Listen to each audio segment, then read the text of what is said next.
Hello. If you'd like to use the oral participation evaluation spreadsheet and you need to know how to set it up and how to use it on a daily basis, this is how it's done. First, the setup. Okay, here we are at the ulat.com website. If you'd like to use the system that I've created for keeping track of oral participation in class, you first go to the teacher's manual and then you scroll down and find teacher resources. Now there are two different sheets that you'd want to download. They're both spreadsheets. The first is a fairly simple one. It's called the seating chart and record keeping spreadsheet. You could have your own system, of course, but this is just one which may be helpful to you.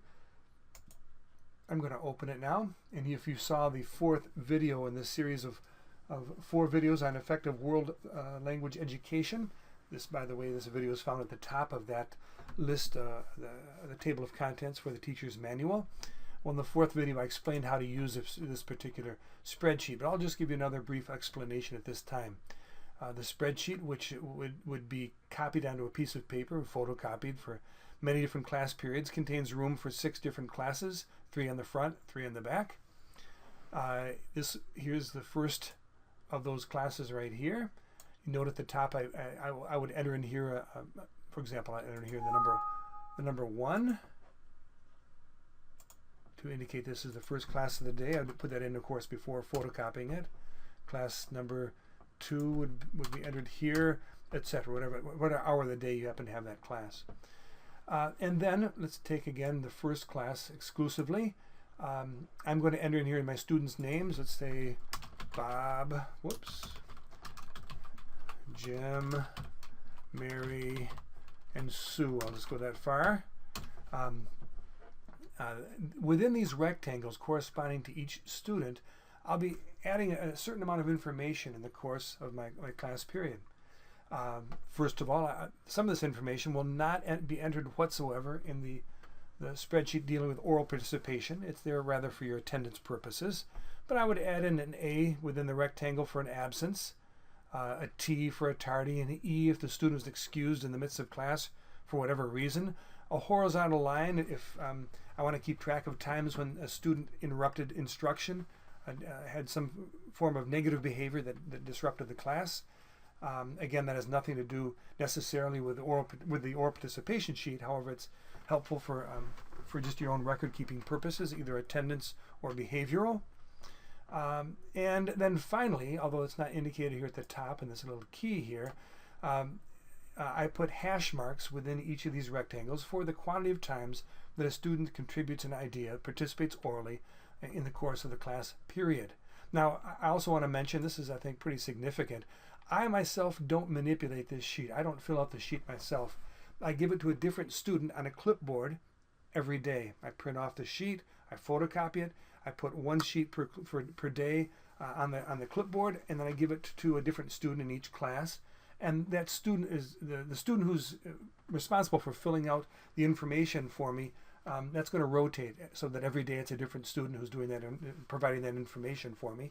It's really important that you give a student the role of filling this out, because you want to have your hands free and you want to have eye contact with your students. You don't want to be looking down at a chart. You don't want to be filling out a chart while class is going on. You need your hands free for the purpose of gesturing, for the purpose of conveying visually the meaning to your students, and so delegate this task to a student in class and have that rotate so there's a different student every day. Okay, so that's the seating chart grid on which I fill out information regarding the student's oral participation as well as other miscellaneous information each day. Having completed that, at the end of the day, I take the sheet and I'm going to sit down next to the oral participation evaluation spreadsheet on my computer. I'm going to set it down next to the computer, and let me open up the oral participation evaluation spreadsheet, and I'm going to explain to you how to set it up as well as how to use it on a daily basis. The spreadsheet contains enough room for 6 different classes of 39 students, as you can see. If you by chance should need a more lengthy spreadsheet with room for more classes than that, please email me. I'll be glad to modify it for you and to email the spreadsheet back to you. Now note that each of the cells on this spreadsheet that have a rectangle in the upper right-hand corner have a comment of some kind. As we will go across the first student in each class, you'll find that there are many of these cells that contain comments. And the purpose of this is to define for you what the cell is about, as well as what task you're supposed to perform, what you're supposed to enter into that particular cell. Now this is important because next year you don't want to have to watch this video over again. You can simply refer to the spreadsheet and see the comments within the cells and fill out the spreadsheet, set it up for yourself without having to listen to me again. Nonetheless, we're going to go ahead and simulate the creation or the setting up of a spreadsheet. It doesn't take long. Simulate the creation of a particular class. So you see that in this first cell here off to the left of the students' names, it says insert class period here. And by the way, as we're going through this, you might want to download the spreadsheet yourself, enter the information yourselves, and just follow along with me, stopping the video as you perform each of these different tasks. So I'll put in here 1 for the first class period. The next cell down says enter course name or insert course name. I'll call this French 1. And then the third cell down says insert number of students in class here. I'll make a class of 10 students. And then you see we have 2 cells of a different color. They're gray. Now you will only be able to enter information in cells which are in this dark blue color. And that's intentional because cells of a different color contain formulae. These formulae, if they were to be modified, would cause a spreadsheet not to function. And so I'll show you what happens if I try to add information to a cell which is not in dark blue. For example, this gray cell right here. As soon as I try to type information, I'm told that this cell or chart you're trying to change is on a protected sheet. So I've protected these cells for your own protection so that you would not accidentally ruin the functioning of the spreadsheet. Okay, so I've entered in the information about the class. It's the first period of the day. It's French 1, and there are 10 students. Now I'm going to, as I'm setting up this spreadsheet, I'm going to add the names of the students. And I need to, once again, come up with some fictional names here. Bob, Jim, Mary, Sue, I think were my first students. It doesn't really matter, but Carl, Willie, help me here. Art, Steve, why not, Bill, and another Bob, Bob number 2. I'll put Bob 2 there. Okay. Now I've entered in the students' names. I've entered in the information about the classes. And at this point, in essence, the spreadsheet is ready to function. Now, I'm going to go ahead and explain to you what these different cells are about. But I've actually completed all I need to complete for the moment as far as setting up the spreadsheet. What you could do of a supplementary nature is you see here to the right of this black bar. This black bar separates information about the students from the actual totals as far as oral participation is concerned for each of the students. And so to the right of this black bar right here is where I will enter information as to how many times students participate in class discussion in the course of each day. Well, this is something you could conceivably add in as you're setting up your spreadsheet. However, you probably wouldn't want to go too far with it. I'll explain in a second. This comment right here says record in this row the month of the class discussion in numeric format. So if school starts on, let's say, September 7th, and I start right away with having students participate in class discussion, I'm going to put a 9 here for the month of September. And then just to save some time, I'm going to go ahead and copy across here, or fill across to the right. So this is the month of September for each of these different columns. Each column represents a different day. And then down below I'll put here the day of the month, the 7th of September. And the next, therefore, the Tuesday, if that were a Monday, would be the 8th, the 9th, the 10th, and the 11th of September. There's a weekend, mercifully. And then under the column T, we have the 14th, the 15th, the 16th, the 17th. And now we don't want to go too far in filling these out because you probably won't have a class discussion every single day. You may, but you may not. You also may have days on which either school doesn't take place, there's no class, or maybe you have an assembly and class doesn't meet. And so you might want to not go too far in filling out the dates as you're setting up your spreadsheet. Okay, that's a spreadsheet. Before I show you how simple it is to use this spreadsheet on a daily basis, let me just show you what all of these cells, or the comments regarding each of these cells, have to say. I've already shown you that this first cell is where I indicate the class period, the course name. The third one down is the number of students in the class. And that, by the way, is very important, because your expectation as to the frequency of a student's oral participation is going to be affected by how many students are in the class. Then up here at the top, you see this is where I record my student's name. Now going to the right, these are cells you haven't seen yet. The first one is optional. It is simply where you indicate how many times a student asks to be excused in the course of class period. It doesn't impact their grade whatsoever. It simply is a means for you to keep track. If there's a student who's missing too many class periods, or too many segments of class periods. And again, it has no bearing on grade, and it's totally optional. You don't need to fill this out if you don't want to. The next cell is called negative participation. And this has to do with interruptions of instruction.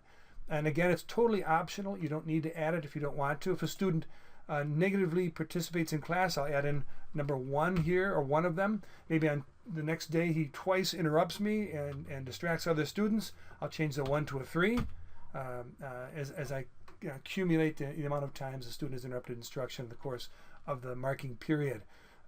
And the next column over is very similar. It's not truly behavior that interrupts or distracts, but you may consider it to be simply not helpful to the instructional process. That's when a student uses his native language in the course of a class. If it is your philosophy that you don't want the native language to be heard whatsoever in the course of the class period, this is where you would record unauthorized use of English or whatever the native language of the student happens to be.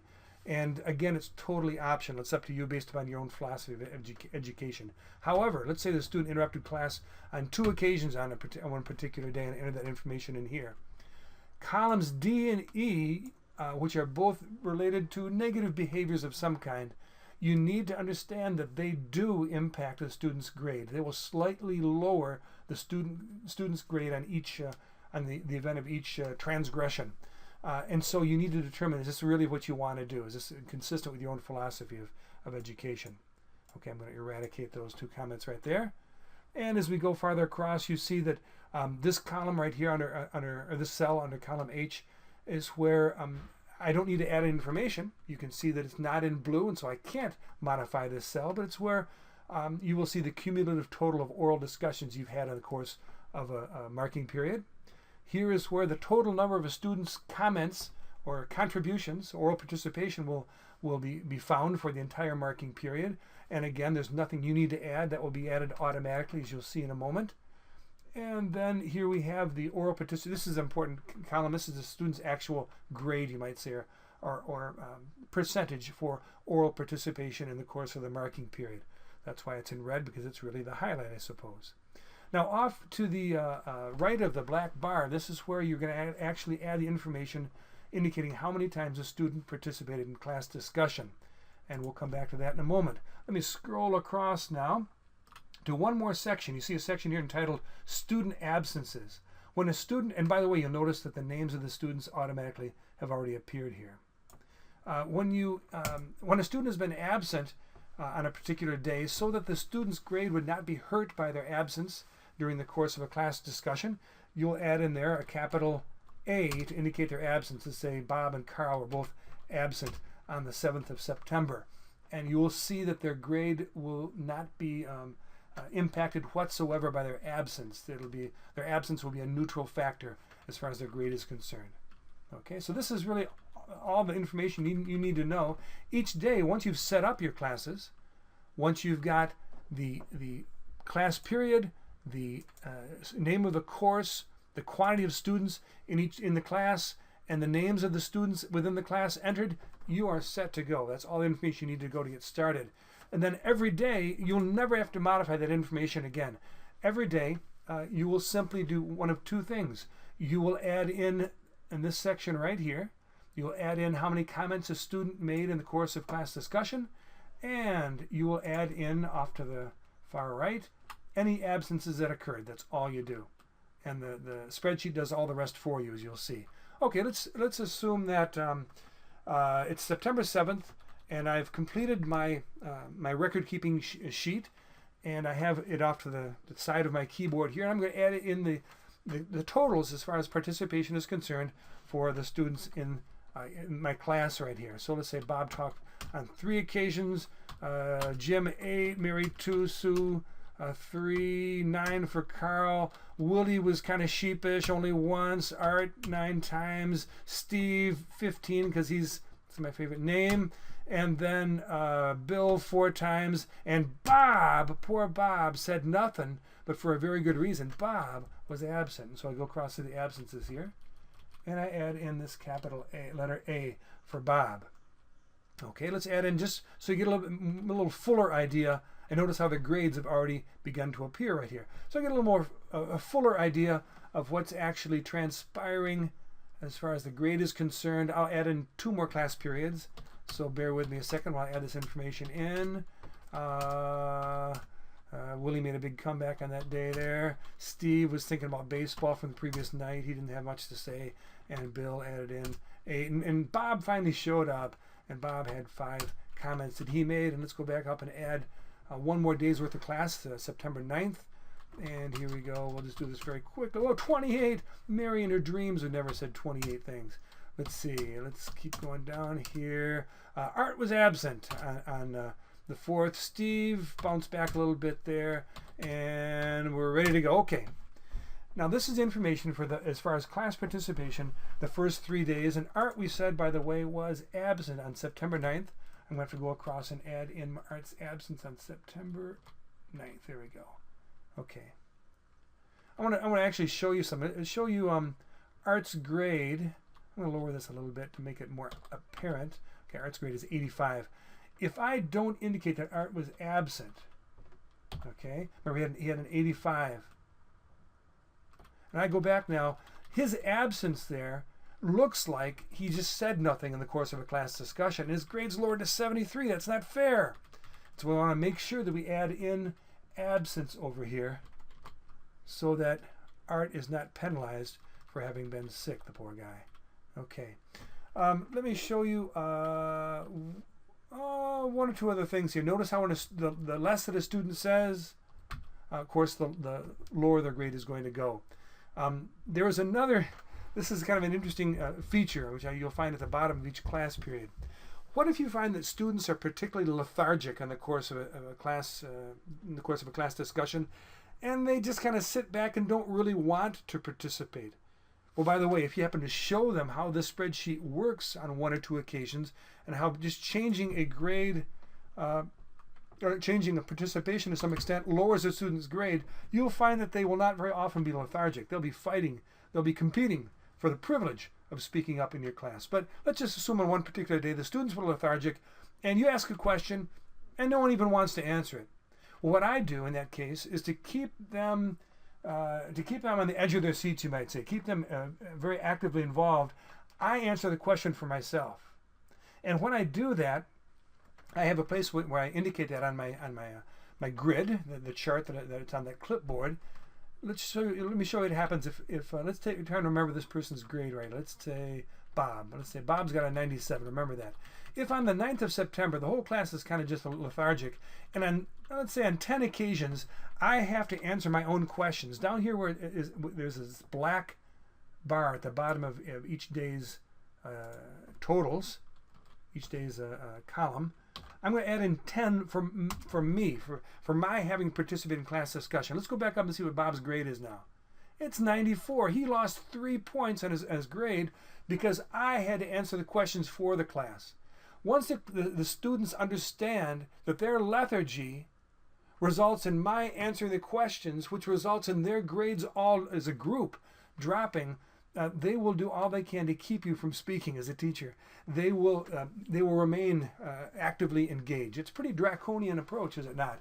But it's critical because you can't afford to let students become lethargic. They need to keep practicing the linguistic skills you're giving them, and you truly you want them to keep you from answering your own questions. You want them to be responding. Of course, you need to find ways to make the questions of a motivational nature, finding things to talk about that are of interest to the students. But nonetheless, there are ways that we have to insist that students respond to our questions, and that's one of them. There's one more little feature I want to show you at the bottom of each of the different classes, which, as you look at these grades, those grades are pretty high. I would be almost kind of embarrassed to have that many. Pleased if the students truly were participating as they should, but maybe a little embarrassed that I might be engaging in grade inflation. So if I look at the grades and I say to myself, this group of kids, they're really not participating that actively. These grades are truly inflated. They don't reflect what the students truly are doing in class, their performance. At the bottom of each of the classes, there's a place that's marked a degree of difficulty, a cell indicating degree of difficulty. This is a place where you can fine-tune your grades. Let me show you. If you put your cursor on that cell there, it says, enter one of the following numbers to adjust the degree of grading difficulty. If I want to make things significantly tougher for my students, right now I have the number 70 in here. I'm not going to explain why the number 70 is there. It doesn't really matter. But it just tells you here that 50 will make things difficult as far as obtaining an outstanding grade is concerned, more challenging. I'm going to enter it in there. I'm going to go up now to the top. Remember how it was Bob had 97? Well, now his grade's only 84. That's tough. Jim, I don't know what Jim's grade was previously, but it's gone down significantly. Well, it must have been the same. He must have had a 97 as well. Mary had 100. Now her grade's only 93. So I can adjust, I can fine-tune the degree of difficulty as far as grading is concerned by means of that cell at the bottom of each section right here. Notice now, let's say I feel that, this is going to be ridiculous, but I feel these grades are too low. These kids deserve far better. I can go down here, and as it says that easy corresponds to 90. I'm going to change 70 to 90, and at this point, everybody practically has 100%, which embarrasses me even more. Okay, well, that's a lot of information I provided you. I hope that the setup was quite comprehensible. You simply fill in information in rows 6, 7, and 8 under column A concerning the class period, the course name, the amount of students in the class. That's a very important factor, by the way. And then you fill in the student names. And then after that, you've done everything as far as setup is concerned. It's just a matter thereafter of adding the information on a daily basis concerning how many times the students participate in class discussion, remembering also to indicate the absences over here so that a student would not be penalized as far as oral participation for having been absent. Okay, feel free to email me with any questions you might have, and always point out, please, any mistakes that happen to appear within the spreadsheet. I think it's correct, but it's relatively complex, and so who knows? Okay, hope that's helpful.